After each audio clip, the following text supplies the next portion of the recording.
Hey guys, Dr. Dex here. Welcome to the Dr. Dex podcast.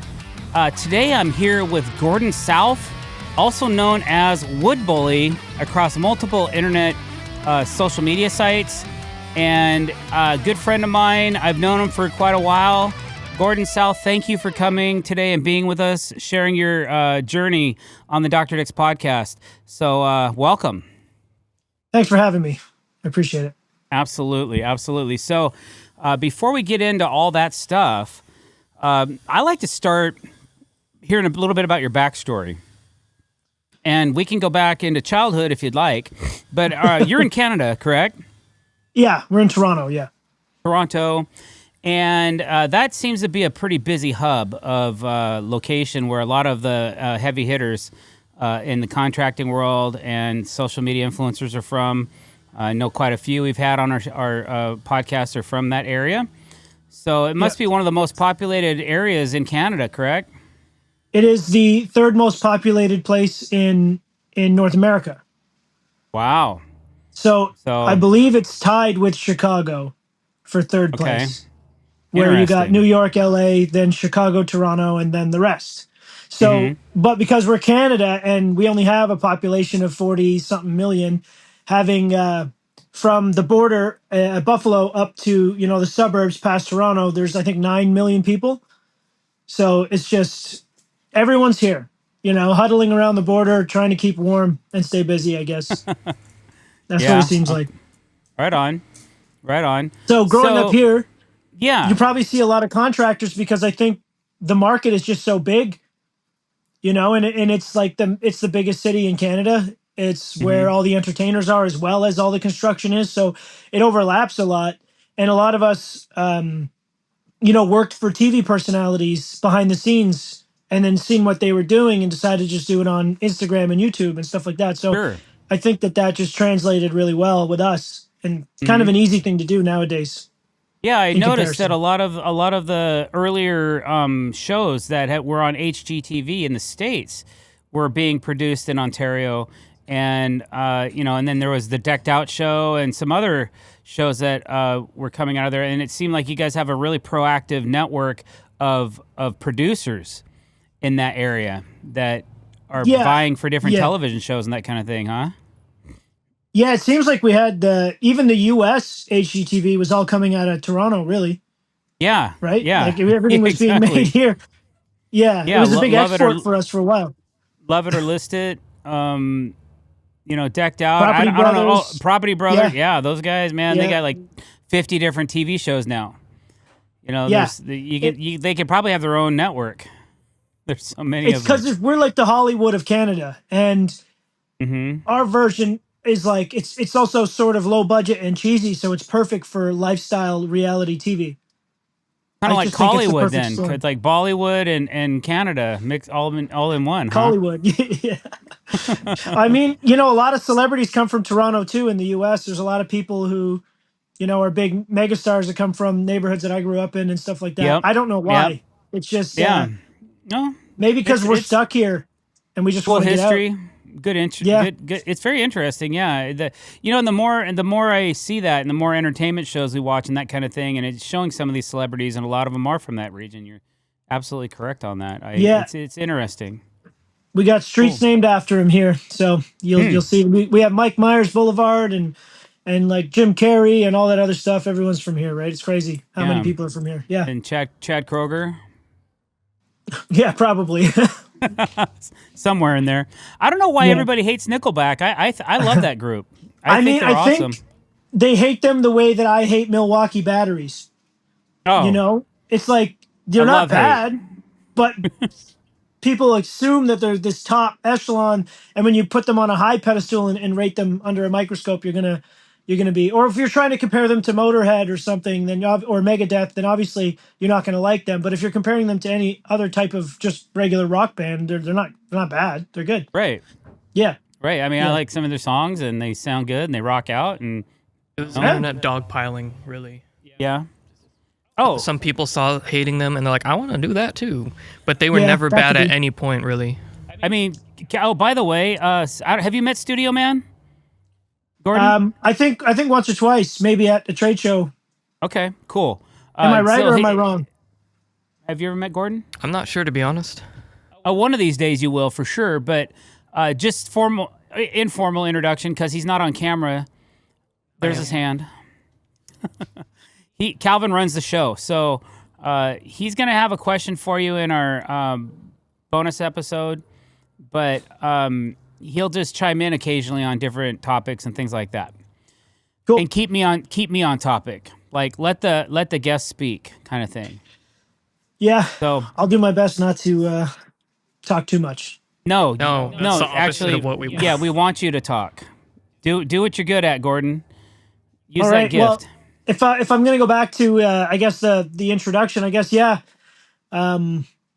Mike Holmes is also from here, right? Right. And he was like the king of reality home improvement television. That's right. To the point where he's like the Gordon Ramsay of home improvement, right? Yeah, absolutely. I've never met the guy, but I've heard of him. I only saw him once when I was younger. I was working at a trade show, putting a booth together for my boss and another company. They were sharing a booth, and he came in, and there was I might be exaggerating, but in my memory, I was probably 22 at the time, maybe 21, 22, and I felt like it was a parade when he came into the home show floor. And I felt like there was like a parade of people. There was trailers. There was like people doing cartwheels in front of them. There was floats. There was like people were throwing confetti. Dudes blowing fire, fire breathing people. Yeah, like it felt like a super crazy thing that he was in the building. And I just remember, I was making probably $15 an hour at the most, working 7 days a week, and I could barely afford to provide. And thinking like there was no difference between me and him other than exposure and reputation. Right. And that just takes time. Right. And that was a real pivotal moment for me where I decided I wanted to do this. And, that was about almost 15 years ago, I guess. But that's where I realized that I'm a carpenter by trade and mainly by necessity. I dropped out of high school to have a baby. I grew up in poverty, so I didn't really have a lot of options. Getting in the union would have required knowing somebody. So I wasn't about to get into a construction union where I could make more. Even though they take half your money anyways, it's a bit of a scam. But I couldn't get an apprenticeship. I had to kind of be self-taught. But seeing that it was possible to do something that was more at my alley of what I actually wanted to do and not just what I had to do, that's where it kind of started making all the changes.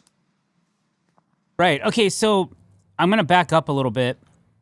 I did an introduction of Gordon South and of the name of your handle.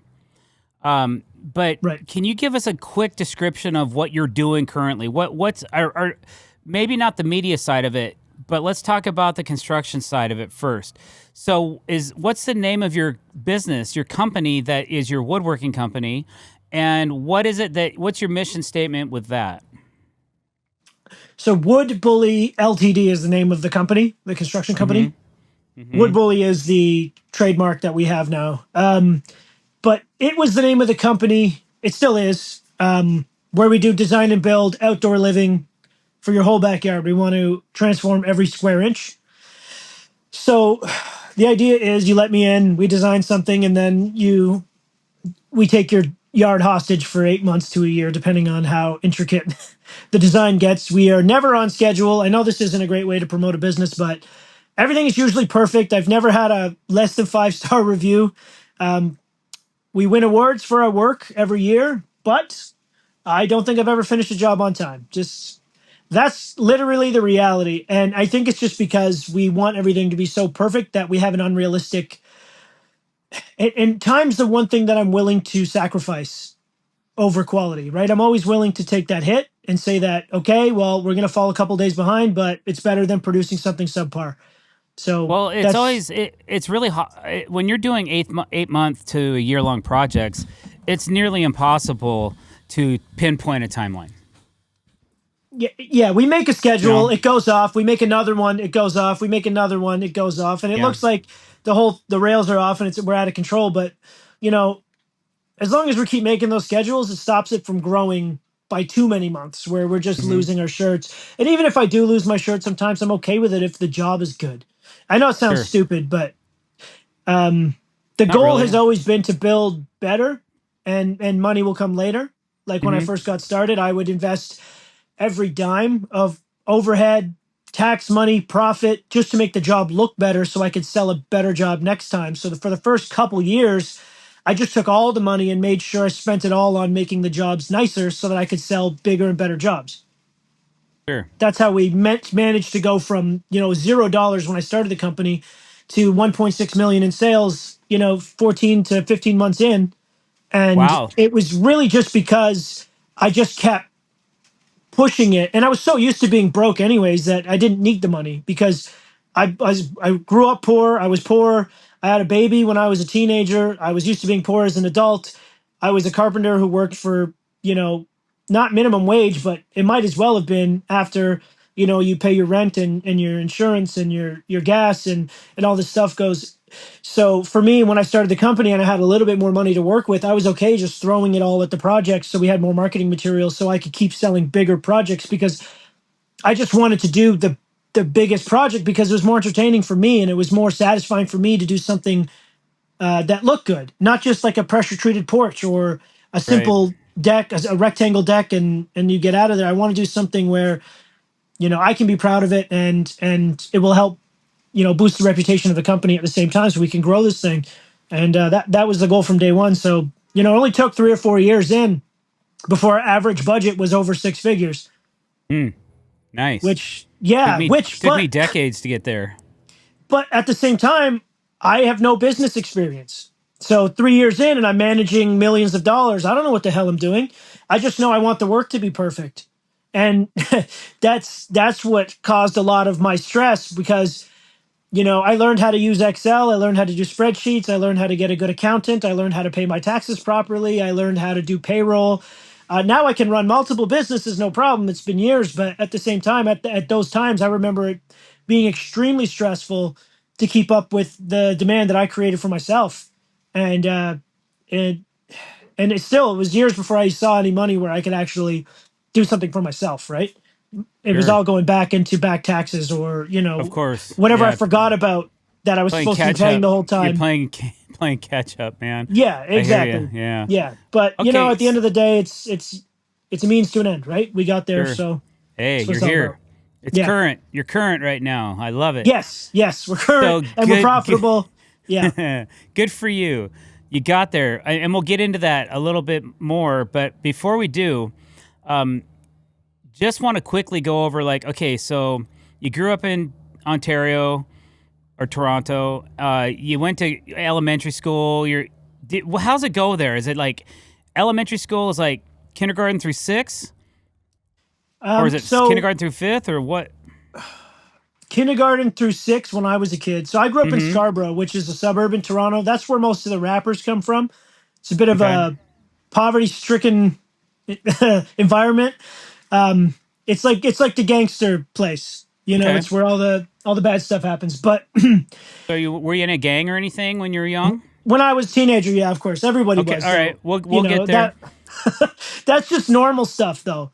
I Well, think it is to you, Gordon, but for where I come from, it may or may not be, or some other right. people that are listening to this. So in your elementary, or excuse me, you get through elementary school. You're in what, a middle school or junior high, and Starting at kindergarten, we go to grade six. Then we go to a junior high. that's how I did. Right. Yeah, and that's just seven and eight. Oh, that's just 7 and 8. Okay, And so then we go to high school, which is 9 to 12. But okay, okay, but there's some schools that are structured from kindergarten to eight, right? And hmm, then there's some schools. It's all over the place. It depends on the region. But in Toronto District School Board in Scarborough, we I left grade seven and then went to a new neighborhood that was just as mm-hmm, bad, but just so far away that I had no friends. mm, Um, and we became super antisocial. So the teachers thought it'd be a good idea to hold me back for grade seven because they thought bummer. that I couldn't make friends or whatever. And turns out that was the opposite of what I needed, but that's just the environment at the time. But I switched schools because of it too, and I think that that school that I went to, the third junior high I went to, was a kindergarten to grade eight school. Okay. And then once I finished that, I went to the first high school that I went to, which is one where a lot of my friends were going. All of my friends were going to what they call a business and technical school, which I don't know Okay. what you guys call that in the US, like A a voc tech school, yeah. yeah. So Vocational technical. all my friends were going there. And for some reason I got approved to go to like a collegiate, which is like a more um More studies it's more than it's more about studying than doing, right? yeah, yeah. I don't even know why I got accepted into that because I don't believe that I was cut out for it. I must have passed some tests by luck or something. And so I didn't have any friends there. And then I got kicked out for fighting after like maybe 6 months. And then I went to the crappy school in the middle of the shoot 'em up place with my buddies. Dang. So that was better. Yeah, but So then what caused the fight? oh, I don't know. It's just the neighborhood, the environment. I being an angry young man in a disenfranchised environment where Mm-hmm. everyone has something to prove, and I was always I'm not very tall, so my dad thought it was really important that I learn how to like fight, Cool. and I kind of took that and went with it, and I shouldn't Sure. have when I was younger. Well, I grew out of that by the time I was 17, it 18 is a probably. good it is a good skill set to have though, in If case you you need need it, it. If you I need it. haven't needed it since the last time I started a fight when I was 16. You know what I mean? Okay. So Sure. that So you end up proves that maybe you can live. you can digress. So Yeah, now you're in high school. yeah. You left the collegiate high school and now you're back in what you say is the ghetto. The Uh, vocational, yeah. yeah. What's that like? Um, we had to wear uniforms that nobody could afford. So we would wear, instead of the khakis that they would insist that we wore that were like $150 a pair, we would just buy Dickies. I don't know if you guys have Dickies in the US. Hmm. They're just Yeah. khaki pants. And then we would just get white golf shirts. But obviously, the fashion at the time in the early 2000s, everything was gigantic, right? So we would wear 3XL shirts and have our pants dragging almost to our knees at the waist. And we'd have big boots with no laces in them and that kind of stuff. And that was always a bit of a challenge because when the principal would catch you, he'd chase you, and it's really bizarre. It's hard to actually explain. But so the school was rather volatile. There was they called the White Hall where like 9 of us would be in, and then there's the other halls, which is where everyone else was. Um, man, really not. I wasn't a good student. I kind of got into a bit of trouble, so I was mainly showing up to school like 10 a.m. so I could make some business transactions out front at smoke time. Mm-hmm.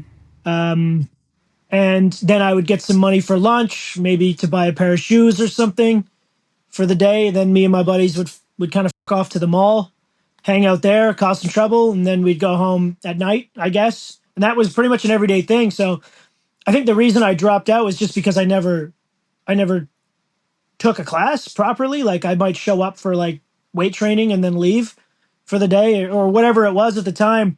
I think I just had a lot more freedom than I should have had at that age.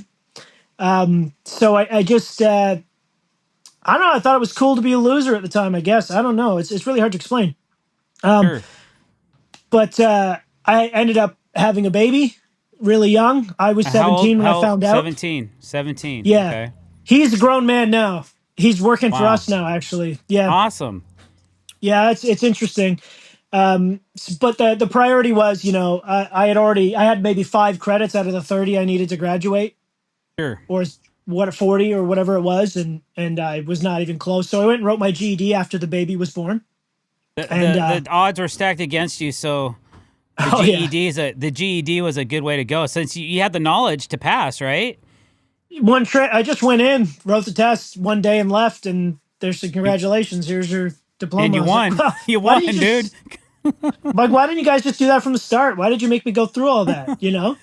Well, you had What to are you get a couple doing? fights before you got out of school. Yeah, you got to get in trouble, and a couple teachers tell you you're going to be a loser, which they were probably right at the time, given the Well, trajectory. look at you now. Yeah, yeah, Okay. All right. So you get out of you get out of school, yeah. self-proclaimed out of school, but you do get a GED, which is great. So what do you do? What are you doing now? What do you do after that? So At this point, I'm getting invited to go to build some fences with my uncle. He worked for an ex-cop who used to hire guys coming out of the jail kind of thing for cash under the table. And they needed a kid to mix concrete and barrels and pound posts doing chain link fences. So I was maybe 16 at the time, 15 or 16 around there. And so for the summers, I'd be working there while the season was hot. But this is like, this is pre-recession, so it wasn't terrible, but it was just chain link fences and the occasional wood fence, nothing fancy. And if we did a porch, we probably did it horribly, for sure. It's just so long ago, I can't remember how bad it really was. But I do know that, and so this is what I would do on the side. And then I decided to go back to school, to go to college. But I went to like the ghetto college, like you guys have. It's called DeVry, right? Yeah. So we had one. It was called Everest. We used to have this commercial that would play every day to go get up, get off the couch, and make a change for your future kind of thing. And I went to that school like an idiot because I know I'm making excuses, but at the time I genuinely figured that I wasn't allowed to go to college. It sounds crazy because if my kid said this, I'd be like, you're insane. You're allowed to. They want your money. Trust me. But I thought you had to be from a different class to go there. I thought you had to make better decisions, or I thought it's really hard to explain what I was thinking, but I just basically thought I wasn't allowed. And I could only go to the college that people like me go to. So that I went to this one for like accounting and business administration, which was insane because it was 9 months. And I think I took out a student loan, which I didn't even realize I took out until halfway through, because they're really good at kind of getting you in the door, making you sign the papers, getting their money and putting you in the class. That was their job. It's like a business, the way they ran it. But I did the 9-month course. I think I failed the last exam, never got my diploma, and left. And I learned how to use Excel. Yeah, in 9 months and 30 grand. So that was 30 good. grand to learn Excel. Yeah, that's what it was. But hey, I'm really good with spreadsheets now. I'm a wizard with the spreadsheets. Oh, nice. So yeah, I don't know how to use that stuff. When I first started my business, computers weren't really a thing. Right. As a matter of fact, typewriters were. We would typewriter out our contracts, or type out our contracts. Yeah, it really is.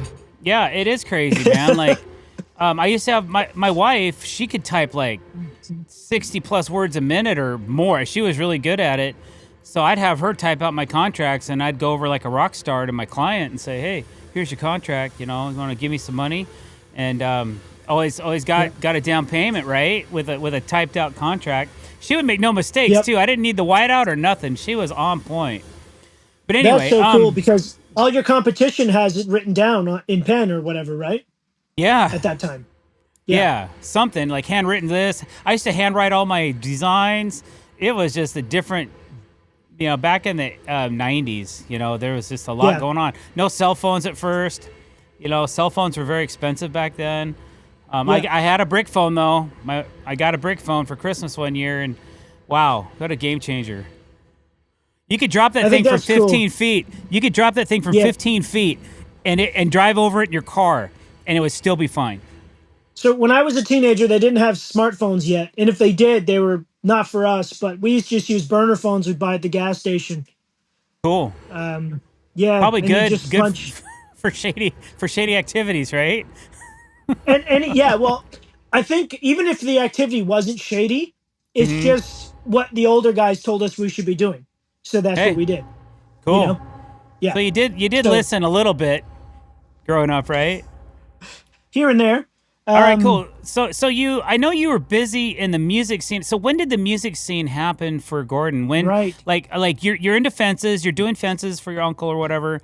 And then when did the music, because I know that you have a big Facebook following, and a lot of it, you told me, was because of your music background. Yeah, well, back then, that's what it was. So when I was about 15, I started writing, like writing raps. It's what everyone in our neighborhood did. It's what my friends did. It was the part of the culture in the neighborhood. It's just something we did. Even to this day, I'm pretty sure like normal kids from Scarborough are putting together mixtapes. It's just what they're doing. So mainly I used it as a way to vent too, like my frustrations with, whatever hand I was dealt in life kind of thing. And I would write a lot, and I got kind of good at the rhyming and writing. I still sucked at the music part when I was younger, and I didn't really click into that until I was in my late teens. But I just wanted to become a musician essentially. Like I wanted to be a rapper, kind of like a gangster rapper. It like you'd have to imagine like DMX meets Johnny Rotten, Okay. you know, where it's like a Up in punk here, rock yeah. attitude, but it's hardcore and almost like Black Flag, but rapping. Like it's really hard to describe because I was just like it was fun to get up on stage and just scream your head off. But we're in a hip hop environment, not a punk environment. And I had met a lot of people in the music scene that were into punk, but there was no punk in my neighborhood. It wasn't until I went downtown and seen the music scene where I started meeting people from different neighborhoods and different walks of life and seeing, the metalheads, the punk guys, the electro stuff, which I still don't get, you know. But that's why I kind of fused all the music together. So by the time I was like 17 or 18, I really was just like a punk band with me rapping. Right. Okay. So was it a band? You had a Which band, or were you yeah, solo? but Or? it was constantly alternating. So there was never a time where it was like solid members staying together. I always thought that wasn't possible, but it was just me. I already had the songs all in my head. I had all the stuff in my head, and I would just show up to like Rehearsal Factory downtown and meet up with some buddies who I know can play guitar, can play drums, can play bass, and we just screw around until we have something done and then call that a song. And then sometimes that guy wouldn't show up. We get another drummer out of another room to come in. So there was never like a real band. And then sometimes I would get booked for shows and I would just either go by myself and let the DJ play the instrumental like a hip hop show would, or I would be Or lucky enough Buckethead? to have an ensemble where we can get a bass, a lead, a rhythm, and a drummer together at the same time. But then again, I really couldn't sing, so I always thought that I shouldn't be doing that. It was like it's hard to explain what it sounded like. It really is, and I took it all off the internet because I cringe when I hear it now because I was so young and so angry that most of it was just like me just talking. Nothing really horrible, but like I just don't feel that way about anything. Like I don't really like violence, and I don't like yelling and calling names as much as I used to. That's for sure. Well, okay, rightfully said. Maybe Yeah, you can send Calvin a small sample, and we can I inject it could. into this podcast. That'd be kind of cool. That's Oh, up I to don't know about him. that. I could. I That's could up send a to link the or little something. man. As long we got to keep it clean, though. I get It's the whole not, and looking that was back the and whole being point. cringe. Where yeah, we want it to be as shocking as possible. So it's kind of like, man, I can't even explain it. Calvin would know. You know, horrorcore, Yeah. the genre. Yep. That's what it was, but loud, angry horrorcore. Okay. Right on. So like, but with like a street rhythm. Like we flow like gangster rap, but we rap Mm-hmm. like horrorcore. Right So it on. wasn't like ICP. It was like ICP if you flowed like Nas or Big Uh-huh. Pun, right? Sounds So, sick. which they could not do at the time. So, But you had the um, makeup like ICP, though, right? no, no, Oh, I didn't believe in that. okay, Thank bummer. God. Maybe like Kiss. Yeah, yeah, but like, no, really more like the Stooges than Kiss. You know, Oh, um, okay, all right, man. So hard to okay, explain. Yeah, you'd have that's to listen to it crazy. and be like, "What So the hell?" how did that Facebook audience correlate with So, your band or your music? So I worked really hard. I made my own album, produced it myself, and made all the instrumentals. This is before I started the band. So I made all the instrumentals myself. I sampled. My uncle and my dad gave me like some Alice Cooper records, Black Sabbath records, Thin Lizzy records, and I sampled them all to make my first album. And I put my own drums and stuff over them, but I took loops and I took pieces of all these old songs. And that's what really got me into like the rock and the punk and stuff is just hearing the old stuff first and then coming in. Um, and I basically just by myself, I turned the closet into a little studio. I got an old computer and I got a bootleg version of Fruity Loops and a thing called Cool Edit Pro, which is now Adobe Audition. And I just would spend every day in there that I wasn't working, or I'd wait till I put the baby to bed and then I'd go in there and just do everything that I had to do. And I did the whole thing. I designed the album cover, made the logo, made the name, printed the CDs myself, put them all together and made hundreds of them. And then I started going to shows and handing them out. And at the time, there was this website called MySpace that was very popular. We know. And this was before Facebook existed. I uploaded my songs to MySpace. And then every bill that came into my possession, like dollar bill, $5 bill, $10 bill, I would write my website on the bill in Sharpie on every bill. So I'd cash my check and I'd turn it into fives sometimes, the whole thing. And I would write my website on every single $5 bill so that it would start to circulate around and people would see it. And then they would go check out the website. That was the idea I had when I was 17, right? I thought it was smart at the time. I have no idea if it panned out or not. But I do know that promoters started to find the website and invite me to come out to shows and open for other underground artists that I was a fan of anyways. Cool. And those were kind of fun. And it wasn't what I expected. I was expecting it to be like 8 Mile, where I'm just like the only white guy there getting booed off stage. But it was just a bunch of suburban kids filling up these rooms, like suburban white kids, wall to wall. Didn't know that because I wasn't from the suburbs. I didn't realize that they listened to hip hop in the suburbs at the time as much. Like I didn't think that they would travel down to the city to see a hip hop show. I don't know why, but it makes sense now, obviously. But at the time, it was like a shocker for me. So then I started doing those things, and people would see it, start networking, and then I got a chance to work with some notable artists like D12, Swollen Members, and people that were like popular at the time. And then I made a song that charted on iTunes, and then I got my blue check mark on Facebook because I had a Wikipedia at the time, and because I was associated with like Tech Nine and Jedi Mind Tricks and all the artists that I would open for all the time. And that turned into, I got the blue check mark. But at this time, I still only had about 10K followers, so it wasn't that many. But that was a lot. But that was back then, bro. That's a lot back then. Yeah, that's a lot. Yeah. So then I got the blue check mark legitimately, and then they sent me this link to a special Facebook app that was like black, and only people with blue checks would use it, and you would only see people with blue checks on it. It was really weird. I don't know what happened to that app. I transferred phones, and I only used it once, and I was like, this is strange. And then I stopped using social media for a while anyways as I got into my early 20s because I didn't understand what we were even doing on there. Because it was like the Twitter phase where everyone was just bitching all the time. And I didn't see the point. Like your status was just you lamenting to the world and waiting for someone to give you a little virtual hug or pat on the back. And as I got older, I really... Yeah, it has, which is so cool now. It's just entertainment now, which I love. It replaced television.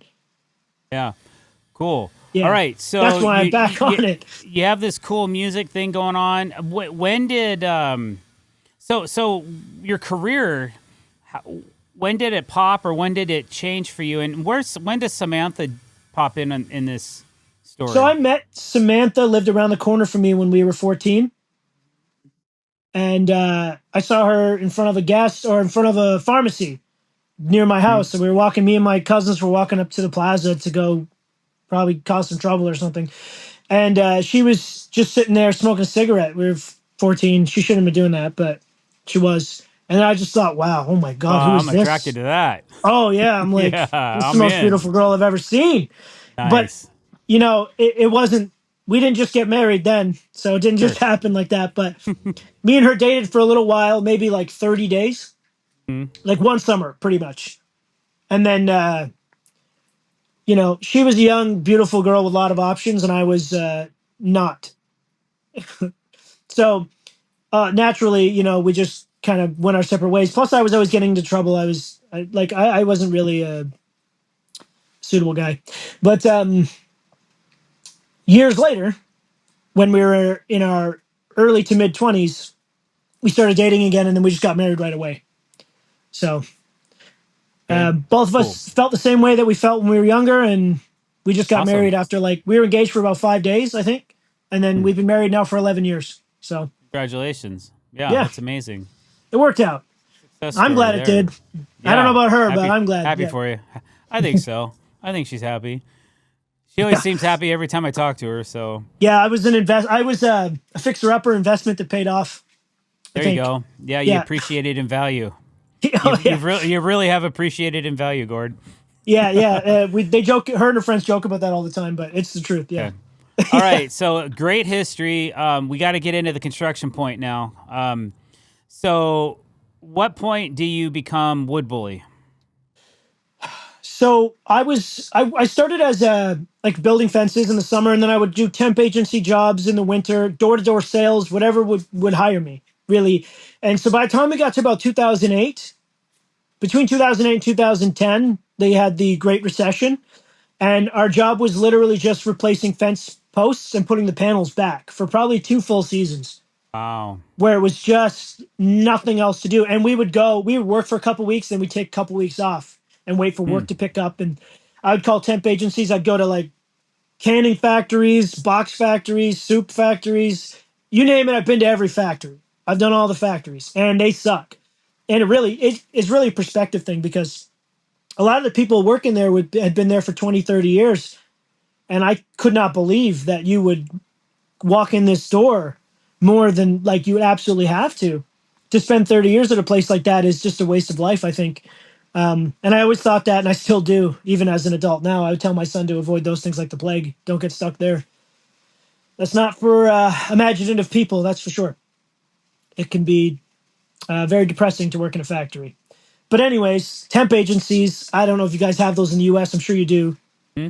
It's just an office you call when you need work, and they go, okay, we'll send you here. And then if you're good, they keep you full-time temporary, so you go in every day until they don't need any more guys, and then they lay everyone off. It's easier for them than contract work, and less legal liability. I think that's why they do that. But anyways, eventually worked my way up. I was now in charge, this ex-cop business where we did fences. I became in charge. By the time I was about 18, I was in charge of the older guys, because I seemed to know how to get a job started, fix the problems, speak to the customers, and finish the job at the same time. And no, that's the magic ingredient I didn't realize not everyone had until later in life. Worked my way up to that, and then I used that experience. The old guy retired.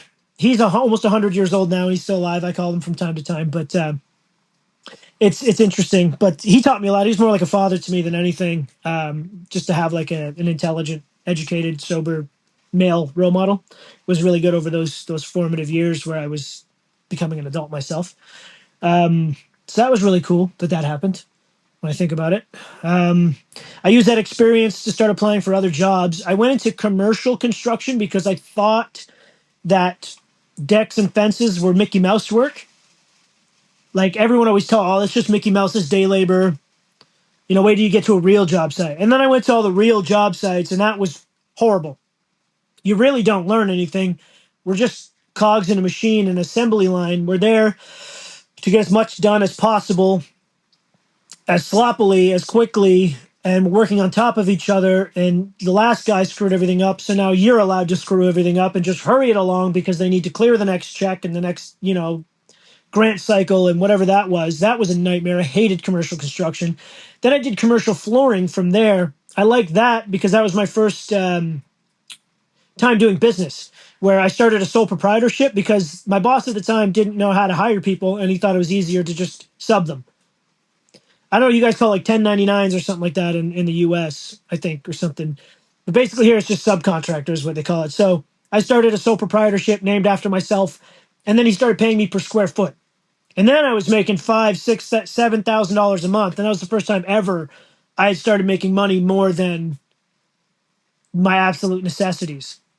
And that was fun. So then I would work 7 days a week, 19 hours a day. Like I would just keep going. Sometimes we sleep at the job site and just get back to it.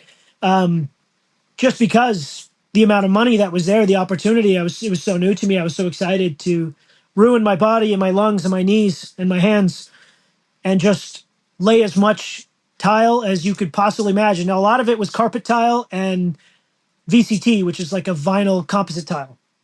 And that's like what you would see in a school floor or in an office building, that kind of stuff. So we do a lot of schools and office buildings. So we would show up at like 3 p.m., work until 5 a.m., and then go home kind of thing. A lot of that. because that way, once we leave before everyone shows up for work in the morning, and then their magic carpets have been changed, they had no idea, and we would get pay per square foot. So that was a really good experience. But the hard lesson there was I didn't know I was supposed to be paying multiple kinds of taxes, not only the income tax, not only the corporate tax, but also the provincial tax, which is we call HST here in Ontario, which is a sales tax, essentially, where I collect that from the clients and then I have to give a portion of that back minus my write-offs. I didn't know what any of that meant. I just kept every dime and spent every dime, knowing that the government eventually would come looking. But at the time, I had this attitude like, fuck you, what are you going to do about it, right? Right. Which was stupid.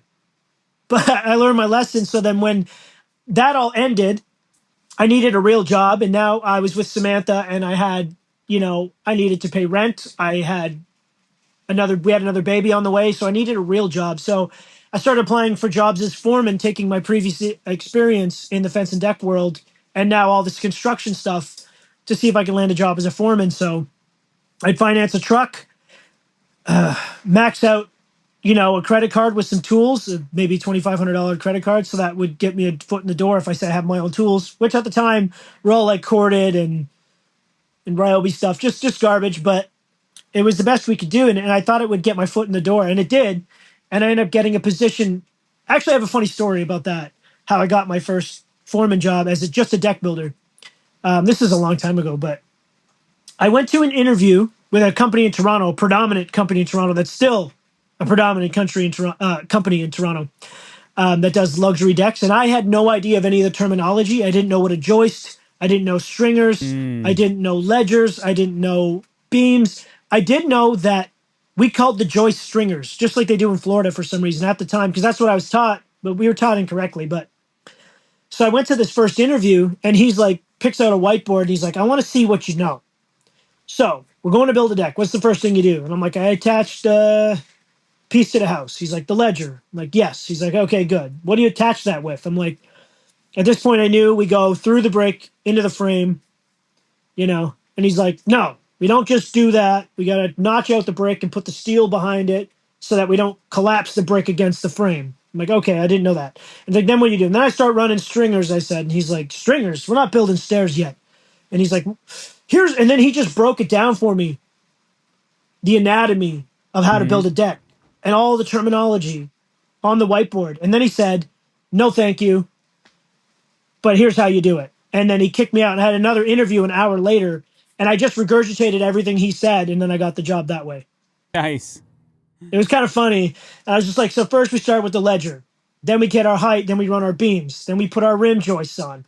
Then we run all of our field joists. Then we put our final rim joist after we snap our chalk line, and Bob's your uncle. And I'm like, or we could run the decking up to it, mark the last deck board, remove it, snap it, then put it back so we don't have any ripped boards. And then I got the job. But I didn't know any of that before that interview. Wow.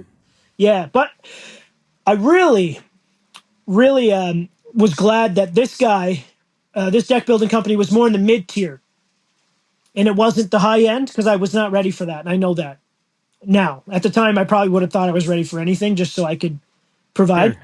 Yeah, I would have crashed and burned probably. I don't know. Or I would have just been really stressed out trying to keep up until I got there. But yeah, working with him was good because it just made me comfortable with just the carpentry stuff that I didn't know before. And I did that for 2 seasons, but he kind of ripped me off. He put me on salary, and I thought it would be great because I'm working these 70-hour weeks all summer. And then as soon as slows down, my salary stays the same. So really, I got ripped off because I was overworking all summer. And then as soon as it slowed down, he's just like, we're going to have to cut you, lower your salary now. He actually sounded like that. So I learned that lesson too. Dang. That's why I try not to salary people, because I don't want to ever be that guy who did that. Right? So I learned my lesson, and I moved, and I took all that experience, and I became a foreman at a more high-end company that did landscaping, not just decks. It was a landscaping company who needed a deck builder. What year was this? This has got to be, where was I was 26. Now I'm 36. So this was 10 years ago. Okay. And I got the job, and I knew what I was doing. building cedar decks, Ipe decks, and occasionally with this brand new product called AZEC. This is before TimberTech had purchased them, way before. Right. TimberTech was something else, yeah. And so we would build a lot of that stuff. And I got better and better at it. And now that I had some freedom, the company was bigger. I had a truck, I had a trailer, I had a purchasing card. He gave me he paid for my gas. He gave me a company vehicle so I could get rid of the one, stop paying insurance and truck payments. And then all of a sudden, like, life became a little bit better, right?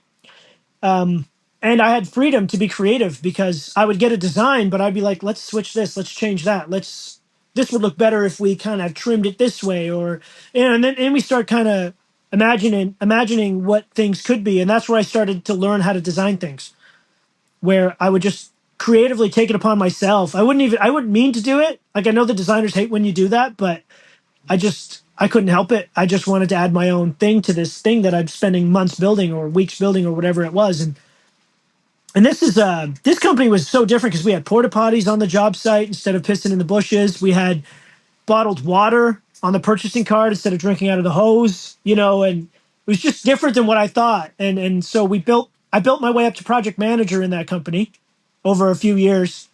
And once I was there, I started kind of collecting the checks for the boss. And I seen how big these checks were. And at the time, I had no idea what the bottom line and what the gross margins were in a landscaping design and build company. I had no idea that they were doing, 4 million in sales and what that equated to. I don't know why. I was ignorant, right? So, but when I seen that I'm going to collect, installments and they're $50,000-$60,000 a piece, I was blown away because I'd never seen that much money in my entire life. Right. And I was like, oh, I have to start my own company. That's 10 years ago. Yeah. Okay. Which is crazy, but it's so hard to explain. But I'm not making excuses. But I guess I was just an idiot. No. Right? No, I'm just getting clarification on the timeline, and to make sure that everybody listening is understanding. Yeah. Because I think it's important to your backstory. It is. Which you've been really good with, by the way. Thank you for sharing all this information. You made it very entertaining for me just to sit here and listen to your backstory so far. We still haven't quite got there yet, but we're almost there. I'm trying not to do too much. Now, Samantha might say some timelines are a little foggy, but my brain is what it is, right? Mm-hmm. So I'd say 3 years into working for this bigger company is when I start seeing the money. So I'm probably 28, 29, almost even 30. Not quite yet. I'm in my late 20s now, and I'm realizing that there's money to be made. Sure. And I can't believe it. And I'm like, there's no way, though, that someone's going to write a check for $30,000 and hand it to a guy because he says he's a contractor. There's no way. That's not how the world works, right? I didn't understand. But I ended up getting into a bit of an argument with him over a vacation that I told him I needed that my wife was looking forward to.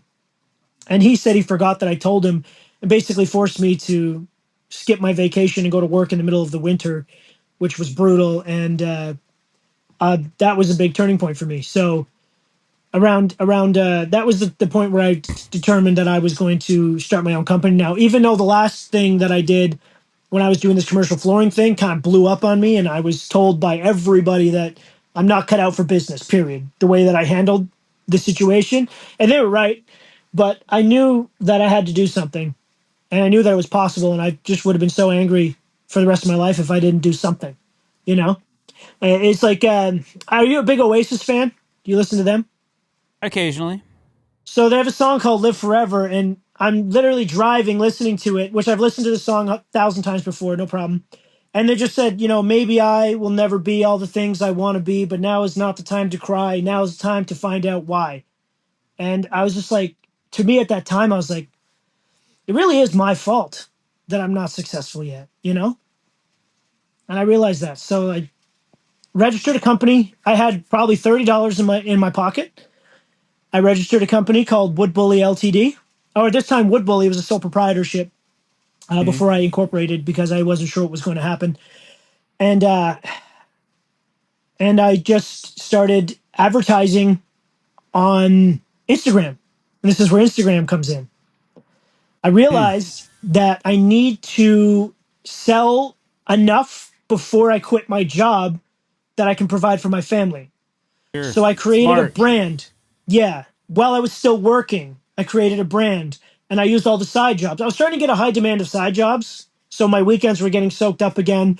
But it was so cool because you go and work for one Saturday and you get $800 cash or something, you know? And at that time, that was amazing, right? That was just like life changing. That would make our whole summer better. So it was just a few weekends, so we'd get this extra money and clear up some debt or household bills or whatever it is that we were doing at the time, as young people have to do. And because of this demand, I started to feel that confidence too, right? And I started posting on Instagram how-to videos where Brian would be filming me. I didn't know how to edit at the time. So, and he was like all over the place with the camera. So I kept saying, pay attention, Brian. We're talking about this now. Or pay attention, Brian, over here. Because he'd be like looking at a squirrel or a garbage truck going by. And it was like, I don't know how to edit these videos and I want to keep them short and sweet, right? And this is before TikTok. So it wasn't the 1 minute videos yet. It was like 3 or 4 minutes per video we were trying to aim for without dragging it on. And, so we started making those to try to book jobs, and then we started to slowly book jobs. And I had a contractor call me, and he offered me the chance to do a whole subdivision, and it was like $80,000 in labor. And he was just going to subcontract labor. He was going to supply the materials. I'd not even sold a job yet. I just created some buzz. And this is the one where I went home and was like, look, this is legit. I think it's real. $80,000. We've never even seen that kind of money or even heard of it. It's unrealistically huge amount of money at this time for me. It's so unrealistic that I kind of don't believe it's real. Sure. Right? and that's where I really go all in. Now I'm supposed to start March on this $80,000 project. I'm waiting for a deposit, waiting for him to sign it. I already put in my notice. I go all in. I take my last pay stub. I go to the dealership. I finance a truck with zero down that I can't afford, right? And I wait for this deposit so I can get some tools to do this job because I really think it's time for me to start my own company, even though I don't believe I'm necessarily supposed to. But I just thought that who's going to stop me, right? That project ended up getting delayed until the September after that season. So I needed to bootstrap and sell my way all the way to September, which I did. And I think that was the biggest favor that guy could have done for me is make me wait. Because imagine if I had got that 80 grand right away, I would have got comfortable. And then I would have just fizzled out. And it would have been over. But instead, I was completely broke. I had nothing. I had to feed my family. So I started reaching out and becoming a subcontractor for bigger contractors who just needed the deck done and just little things, whatever could get me going. And that's how we got started. And then we slowly, by season 2, we had already been booked all the way out. Season 3 already booked all the way out with private clients that we were designing ourselves. So it was quite the ride. And then, of course, the pandemic happened somewhere in there. And I thought everything was over. And then there was a massive boom, blah, blah, blah. Crazy. I don't know. And then, so the Wood Bully name, how I came up with it, I guess I'll give you that. I had a list of company names, probably dozens of them that I was coming up with. A lot of them I know, like Deck South, because my last name is South. Duradex, I know a guy named Dura Contracting, and it's just names that I was just writing down. And then I was looking at a can of Coca-Cola, and I was like, you know what? I need to make a brand, not a name. I need to make a brand. Like, I have to assume that this company is going to be so much bigger than what I think it's going to be right now. I have to give it room to grow inside the brand. So then I started playing around with what could be something I could get a trademark, the .com, the @ on Instagram, the @ on whatever, without the underscores and all the other stuff, right? And then I remember always telling Brian that he has to be a wood bully because he would always tell me, oh, the joist is going this way and I can't get it to straighten out. And like, so I'd teach him how to steer lumber and how to move it. I would say you have to bully the wood. You don't let the wood talk to you. The wood is here to be stepped on. Like, we're not, you know what I mean? And that's where I got that name from. So, and then I realized the .com was available. I bought it for $3. Started the trademarks 3 or 4 years in. That was a process, but we have them now, so I can say it. I would always be afraid to talk about it in case someone would register it behind my back or something. Sure. Yeah. Understood. But we do have them now. We're still not right. We still don't have the R yet because that takes like 4 years in Canada after you get the TM. But we're TM all around, which is great. So good. That's how we came up with that name, and it worked as a moniker, kind of like a band, where we create a name, a persona, we build an identity and an image around it, and then we just push it out there. So I kind of marketed the deck building business like it was a band because that's how I knew how to do that. So that's why we used Instagram and YouTube and Facebook, and I would talk to the camera and kind of be obnoxious a little bit to get more attention, and it worked. And yeah, long story short, now we're here. Hey, I don't know. People would know now if they just go back, right? And look at TikTok. TikTok changed everything too, because I was doing all right on Instagram selling decks, but I wasn't doing what you were doing at the time on Instagram, which was like you were the deck god of Instagram.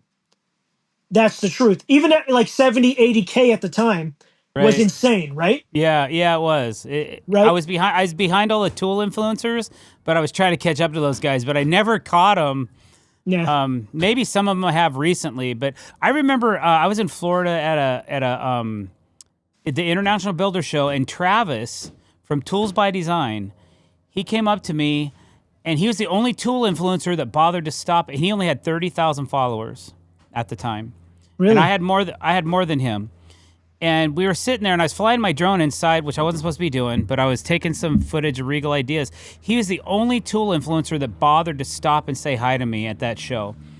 And this is back when the Modern Craftsmen were doing their podcasts, and hey man, we're high and mighty, and we're doing all these things. And you know, I was like, man, I want to get in on that somehow. But anyway, another story for another day. Yeah. But, I remember the egos back then too. Okay. So great. Yeah. So there was a lot of big egos, but Travis was the only guy that just took a minute to come say hi to me.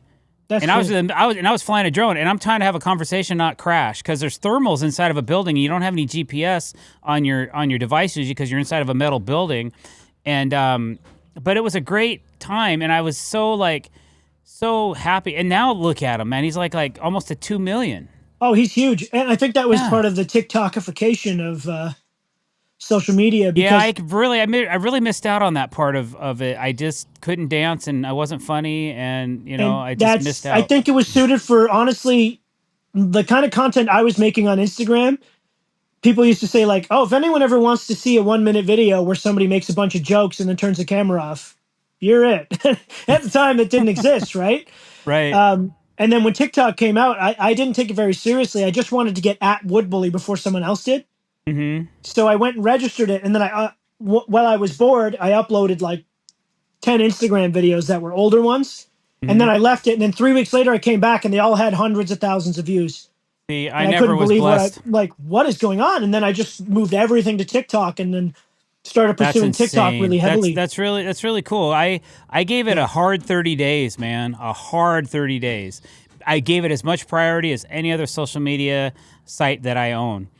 And I think it's dead now, to be honest. I got less than 100 followers in 30 days. I'm like, yeah, I can't spend this kind of energy doing this for this little return. Yeah, I caught it when it was dead.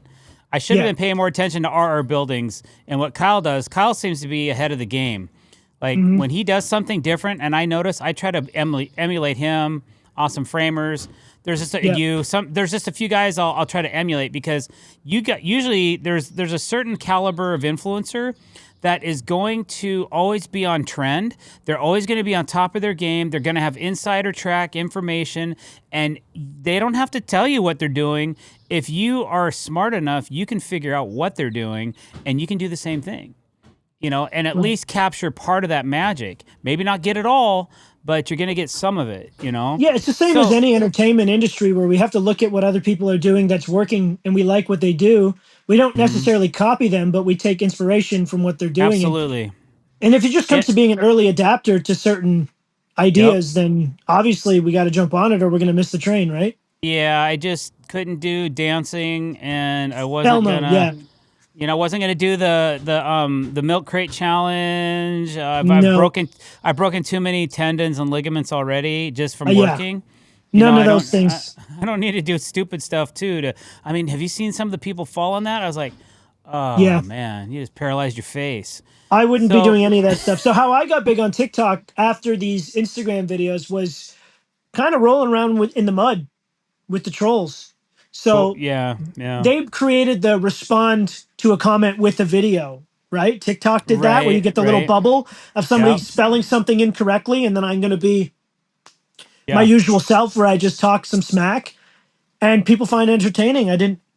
I was also looking at Wendy's on Twitter used to Yeah. have these Yeah. Yeah. crazy, Yeah. and I just started doing that pretty much, and it was working. Like I would say something wild, take a hmm screenshot of my comment, put it up on Facebook, and then it would be like 10,000 likes. And I just kept doing that. But eventually I kind of got tired of doing that because these people a lot of the times are really in a bad place, and I don't want to Yeah. make it worse. Like they have their Yeah. piece, they say their thing, and I'm kind of okay with it now. I just let them say what they need to say, and I understand that I'm just entertainment to them, so I don't really need to Sure. respond. Yeah. Sure. We're all turning full circle here, and it's good to see, like, you know, because I've always been off brand with that kind of stuff. Like I've never really fed into. I mean, I've had a few haters, like some guys that really hate me. Oh yeah. Still Oh yeah. do, Oh and yeah. but like I was having a conversation with you once about the Milwaukee battery video where you just you use the drill as a hammer Yeah. and then you let it roll right off the deck down the stairs, and I can't even keep a straight face because it's so funny. But you got death threats because of that? Oh yeah, yeah. But that's just like inbox death threats, like where they just inbox me and say they're gonna kill me Well, or whatever. Um, regardless. the bad ones is like I'm at Nadra at the awards, and some guy's taking photos of me that I don't know about, and then when I get home, he's now posted it on Facebook and says he beat me up at Nadra, even though I had no idea who he is. That's crazy. That's a psycho, Are you right? going to So Nadra this year? yeah, I think so. Okay. And even if that guy's there, he's a coward. You know. Yeah. Yeah. I don't think I'll make it, but maybe you can go on stage and accept an award for me. Yeah, because that deck you're working on right now, is that what you're entering? Yeah. That one with the bench? Yeah. Yeah. See, you know, I feel like I love watching when you do stuff like that because, like, I know that it's been a couple years since you built a project that was like show stopping, proving to Right. everybody that you're the master of deck building, right? And then you come in, you build this thing. I'm telling you, there are not a lot of people in the world that could build that. Probably nobody. Not in the amount of time with the amount of detail that you've done it. I think that just proves why you are who you are, and you've established the brand that you have is because you're capable of doing that. Even haters cannot deny that what you built there will win, best overall at everything you Yeah. enter. Yeah. Yeah. And Thank we're you, working Gordon. on a $500,000 project, and I don't think I'm going to beat the one that you just built, to be honest with you. Yeah, we're not even done yet. I mean, it's kind of nuts. The Enlight package we're putting in on it's going to be insane. Same. We're doing something Yeah. crazy, but I'm building boxes. I'm building a Minecraft deck. Well, there's something to be Yeah. said about that too, isn't there? I'm curious. Yeah, now. it's a different approach. It's not mid-century modern is your approach. Chicken Right? jockey. Yeah, yeah. No, Mine's gonna yeah. be Hey, yeah. you know, Gordon, coming from you, man. I mean, I've always been a humble guy, and I always try to be. And sometimes I just get excited and have a lot of passion, so I might talk a certain way, never wanting to come across as overconfident or cocky. But what you just said, I'll receive all of that and say thank you for it because I feel the same. I feel the same way, but I'm not the guy saying it. You are. Now, as Right. a professional builder, coming from you, Yeah. that holds a certain amount of weight with me than just say somebody that's never built a deck in their life. You know what I'm saying? And yeah, I genuinely feel that way, and I think it's just it's coming across in your videos. You could tell the effort that you put in, and you deserve the respect for it. I feel like it's working, whatever it is you're doing right command now it. currently. Yeah. No, but that's what's kind of exciting for me about this podcast is that I get to have I have this amount of clout. So most, I'll say, 99% so far of the people I've asked have said, yeah, I'll do it, I'll be on, and we're getting a great mix. But my first, how many? What's this number? 14. 14. You're our 14th guest or our 14th podcast. So we just have had this great synergy of deck builders and home builders, pole barn guys, industry professionals. There's a lot out there, and everybody's said yes so far. So, Studio Man and I are taking energy, and we're trying to do in just a couple hours a week, spend some time with people that we think would be great guests, that have a good backstory, that want to share their information with us, and so on and so forth. And there's a train for you too. Yeah, perfect. That's what the realism of the Dr. Dex podcast. It's so incredible. We are out here. So, Gordon. Yeah. For this episode, is there anything else you want to quickly wrap? Because we're kind of out of time for this one. We're going to go into our bonus episode here pretty quick. But is there anything that you want to say or add to your story? I feel like I told the whole story other than the media side of things, which we can tell on the Patreon if you let's do that in the Patreon episode. I think that our 3 listeners on Patreon will really get something out of that. Okay, so that's better then. If there's anybody else that listens to this and you want to hear some of the secret sauce of Gordon South, then subscribe. It's not that much. It's like $5 a month, man. It's like OnlyFans with your clothes on. Oh God. Skip the Starbucks for today, and I mean, my coffee was $7, man. Yeah, it's less than, and that's a USD. That was USD, so it's like $10 Canadian. Yeah, literally, or more now because of the tariffs that have crushed everything. What? We're not going to talk about that either. Okay. No. All right, guys, we're going to outro. Calvin, hit that music. And Gordon South, thank you so much for being with us. I really appreciate you and your time. And your wife, Samantha, tell her thank you as well. Don't forget, guys, if you like this, don't forget to subscribe to our YouTube channel. Also, don't forget to subscribe to our Patreon channel where this podcast will be held. Thank you so much, Gordon, for being on this podcast with us. Have a great day. Over and out.